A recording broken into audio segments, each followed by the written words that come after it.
बहुत धन्यवाद देते हैं हम डॉक्टर साहब को कि हमारा पैर ऐसा कर दिया, नहीं तो पैर हमारे कटने की नौबत आ रही थी। हम कैसे कैसे चलते थे, कैसे हम बच्चों को पालते थे। आप तो भरतपुर के हैं। आप लोगों के इसी प्रेम आशीर्वाद की बदौलत अब ये है, अभी एक पेशेंट नेपाल से आके इलाज करा रहे हैं। अच्छा, ऊपर है, नेपाल के पेशेंट हैं। अच्छा जी। एक पेशेंट अभी वहाँ के भर्ती हैं, जमशेदपुर के, झारखंड के। अभी एक दो पेशेंट बिहार के डिस्चार्ज हो गए। एक पेशेंट कल डिस्चार्ज हुए हैं शाम को, बीकानेर के। तो आप लोगों का प्रेम है, आशीर्वाद है, तो डॉक्टर साहब का काम सही है, मतलब दिख रहा है वो चीज़। नमस्कार दोस्तों, इस एक्सरे में हम देख रहे हैं कि बोन में गैप है, इन्फेक्शन भी है और हड्डी नहीं जुड़ रही थी। और दोस्तों इनके पैर में बहुत बुरा इन्फेक्शन हो गया था, बहुत ज़्यादा पस निकल रहा था। और उसके बाद इस एक्सरे में देखिए, इसी पेशेंट का ये वाला एक्सरे देखिए, कितनी बढ़िया हड्डी बन गई है, हड्डी जुड़ गई है। नमस्कार दोस्तों, ये लक्ष्मण जी हैं, जिनका कि एक्सीडेंट करीब 2 साल पहले हुआ था। शुरुआत में इनका इलाज जयपुर में चला था। तो वहाँ पे ये सही नहीं हो रहे थे, इनका इन्फेक्शन हो गया था। तो फिर ये देशवार हॉस्पिटल भरतपुर में इलाज करा रहे हैं। 2 साल हो गया, अब ये सही हो गए हैं। तो चलिए हम इनसे बात करके देखते हैं। तो जब आपको एक्सीडेंट हुआ था, आप जयपुर इलाज कराए थे पहले? हाँ। तो जयपुर में डॉक्टर क्या आपके पैर में लगाए थे? क्या इम्प्लांट लगा था? वहाँ पे वो लगा था, जाल लगा था, पतली वाली सरिया थी, बाहर वाला जाल था। अच्छा। वो 5 सरिया लगी थी और बाहर जाल था। तो हड्डी नहीं जुड़ रही थी? हड्डी नहीं जुड़ी। हड्डी उसके बाद उस डॉक्टरों ने वो हड्डी मतलब साइड में रखा, छोड़ दिया एक टुकड़ा हड्डी का। उस टुकड़े ने मवाद बनाना चालू कर दिया। मैंने मवाद की 6 महीने दवाई खाई, 80-90 हज़ार रुपए की इंजेक्शन दवाई लगवा चुका था फिर भी, लेकिन वो नहीं रुक पाई। अच्छा। दोस्तों जयपुर इलाज करा के जब इनकी हड्डी नहीं जुड़ी, इनके पैर में इन्फेक्शन हो गया था, पस बन रहा था, तब इनको डॉक्टर गौरव सर के बारे में जानकारी मिली।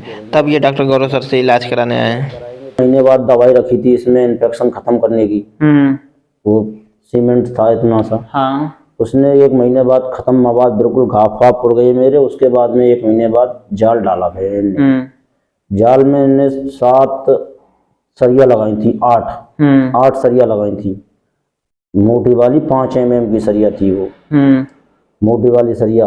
और इन्हें फिर यहाँ से क्रैक करके नहीं, और हड्डी मेरी बढ़ाई थी और वो टुकड़े वहां से निकाल दिए। वो टुकड़े वहां से निकाल दिए। पैर जरा दिखा दीजिए। पैर यहाँ से तोड़ा था पहले डॉक्टर साहब ने, इस जगह से तोड़ के नहीं, और उस हड्डी को जो गैप में हड्डी मवाद ने खाली वो यहाँ से जो तोड़ के नहीं डॉक्टर साहब ने, और अपने जाल द्वारा, अपनी विद्या के द्वारा बैठा दिया वो बस उस पे। और यहाँ पर हड्डी नई बनाई हुई है। यहाँ पे मेरे हड्डी नई बनी हुई है। तो यहाँ से टूटा था 2 जगारी से, 1 और 2। डॉक्टर साहब ने यहाँ से तोड़ के हड्डी बना दिया इसमें, और ये गैप पूरा कर दिया। मैं चलने लग गया अच्छी तरह से। अब मैं खूब अच्छी तरह से चलता हूँ। अच्छा। डॉक्टर साहब ने इतना बढ़िया कर दिया कि मैं अब आता हूँ तो डॉक्टर साहब भी मेरे से बढ़िया बोलते हैं, मैं भी बढ़िया बोलता हूँ। डॉक्टर साहब बहुत धन्यवाद देते हैं, और मैं भी डॉक्टर साहब के लिए देता हूँ कि मेरा पैर जड़ा जोड़ दिया, मैं ऐसा चला दिया तो पहले जैसे ही। अब तो मैं काफी बढ़िया रहता हूँ, तंदुरुस्त भी हो गया हूँ। नहीं तो इतना खून नहीं था। जयपुर में 8 बोतल चढ़ी, मैं यहाँ तो आपसे हम 5-6 महीना पहले मिले थे जब। हाँ। और आज आप में बहुत ज्यादा अंतर है, मतलब उस टाइम आपका चेहरा बहुत डाउन था। हाँ। अब तो मेरा चेहरा होने के कारण मोज भी आपका नाम तो मुझे याद था। मुझे लगा कि आप शायद वही होंगे, लेकिन मैं सोचा कि वो तो उस टाइम काफी पतले थे। इस टाइम पतले थे, मैं पतला था उस टाइम। अब तो मैं खाने पीने के बाद में पैर भी जुड़ गया तो मेरे को सुकून मिलता है। हाँ। मैं डोलने जाता हूँ 1-2 किलोमीटर, सुबह लेटरिन करने जाता हूँ तो 1-2 किलोमीटर सड़क में घूमता हूँ, इधर से उधर, उधर से उधर। दोस्तों अब डॉक्टर गौरव सर हमें बताएंगे इस केस के बारे में। चलिए अब हम उनकी बात सुनेंगे, लेकिन उसके पहले हम इनके सारे एक्सरे देख लेते हैं, जो एक्सरे अभी मेरे पास अवेलेबल है।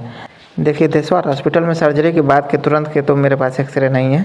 जो मेरे पास एक्सरे अवेलेबल हैं तो इसमें बोन हड्डी पूरी तरह से ऊपर से नीचे ट्रांसपोर्ट हो गई है, ऊपर से नीचे खिसका दी गई है। और ऊपर देखिए कैलस जनरेट होकर धीरे धीरे वो हड्डी की शक्ल ले रहा है, हड्डी धीरे धीरे बन रहा है। तो देखिए अगर किसी की भी हड्डी में गैप है, हड्डी इन्फेक्शन से गल गई है, ख़राब हो गई है, तो घबराइए नहीं। देखिए सही इलाज कराइए, वहाँ पे नई हड्डी जनरेट हो जाएगी। ऊपर वाले ने हमारे शरीर की कुछ ऐसी रचना की है कि हड्डियाँ जो ख़राब हो जाती हैं, गल जाती हैं, उसके जगह पे नई हड्डी बन जाती है। तो परेशान नहीं होइए, सही इलाज कराएंगे तो सब सही हो जाएगा। चलिए डॉक्टर गौरव सर इसके इसको बता रहे हैं, चलिए उनके पास सुनते हैं।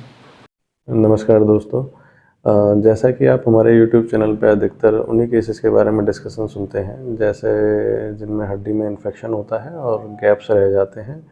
कई कैटेगरी इन्फेक्टेड गैप न्यूरोनियन की भी उनमें होती है। तो इसी तरह का केस हम आज आपके सामने लेके आए हैं।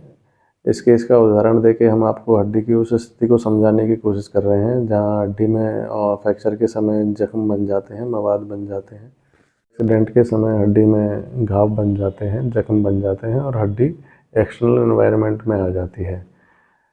तो ऐसा ही मामला इन पेशेंट के साथ है। इनके भी जब एक्सीडेंट हुआ था तो फ्रैक्चर के समय इनकी जांघ की हड्डी में जख्म बन गया और कुछ हड्डी के पीस भी एक्सटर्नल एनवायरनमेंट में चले गए, बाहर चले गए, जो कि शरीर में दोबारा डाले नहीं जा सके, जिसकी वजह से कि इनके बोन लॉस हो गया था। तो शुरुआती इलाज इन्होंने कहीं दूसरे अस्पताल में लिया था, जिसके बाद इनका हड्डी में ना तो जुड़ाव बना, ना मवाद ख़त्म हुआ। इन्फेक्शन भी जांघ की हड्डी में काफ़ी इनके फैल चुका था, मवाद इनके काफ़ी आता था। तो हमारे पास ये 7-8 महीने बाद, पहले एक्सीडेंट के 7-8 महीने बाद, पहले इलाज जहाँ चल रहा था वहाँ से 7-8 महीने इलाज लेने के बाद हमारे पास आए थे। तो एक्सरे के द्वारा इनकी स्थिति को मैं और क्लियर करना चाहता हूँ। जैसे कि आप इस एक्सरे को देख रहे हैं, तो ये फीमर बोन है। फीमर बोन में इनके यहाँ फ्रैक्चर हुआ था। उस फ्रैक्चर का इलाज, ये जो फिक्सेटर लग रहा है, फ्रेम लग रहा है, जिसे जाल भी कहते हैं हड्डी का, उसके ज़रिए इनके हुआ। जब ये हमारे पास आए थे तो इनकी स्थिति इस तरह की थी, जो हड्डी में काफ़ी मवाद था और हड्डी में इन्फेक्शन भी इतना डेवलप हो गया था। तो इस तरह के हड्डी के इन्फेक्शन को क्रोनिक ऑस्टियोमाइलाइटिस की स्थिति भी कह सकते हैं, क्योंकि 7-8 महीने पुराना इनके इन्फेक्शन हो गया था और यहीं से मवाद बाहर इनके निकलता रहता था। तो इनका इलाज हमने 2 चरणों में किया। इस बीमारी की डायग्नोसिस को इन्फेक्टेड गैप नॉन यूनियन कहते हैं, जिसमें कि बोन के बीच में गैप भी रहता है और इन्फेक्शन भी रहता है और हड्डी जुड़ी नहीं होती है। तो इनका इलाज हमने 2 चरणों में किया। पहले चरण में हमने ये जितना भी हड्डी के ये बढ़े हुए हिस्से हैं जो मवाद दे रहे हैं, और ये जो लूज पीस हैं हड्डी के, जो कि ब्लड सर्कुलेशन ना मिलने की वजह से सिक्वेस्ट्रम बन चुके हैं, इनको निकाल के किया। पहले हमने ऑस्टियोमाइलाइटिस, क्रोनिक ऑस्टियोमाइलाइटिस का इलाज किया और साथ में ही एंटीबायोटिक स्पेसर, जो कि धीरे धीरे बोन को के इन्फेक्शन को और मांसपेशियों के इन्फेक्शन को धीरे धीरे सुखा देता है। एंटीबायोटिक सीमेंट स्पेसर हमने इसमें रखा था और LRS लगा दिया था। 1 महीने बाद, 1.25 महीने, 1.5 महीने बाद जब इनका इन्फेक्शन सूख गया था तो हमने उस LRS को निकाल के इनके यहाँ पे बोन में एक कट लगाया था। इस बोन में लगे कट को प्रॉक्सिमल कॉर्टिकोटमी कहते हैं, जिसके ज़रिए हमने हड्डी के इस गैप को धीरे धीरे हड्डी को नीचे ला के इस गैप को कवर कर दिया था। तो फिलहाल तो इनकी हड्डी भी जुड़ गई है और LRS का फ्रेम भी निकल चुका है और ये अच्छे से चल भी पा रहे हैं और हड्डी में पूर्णतः इनके यूनियन हो चुका है।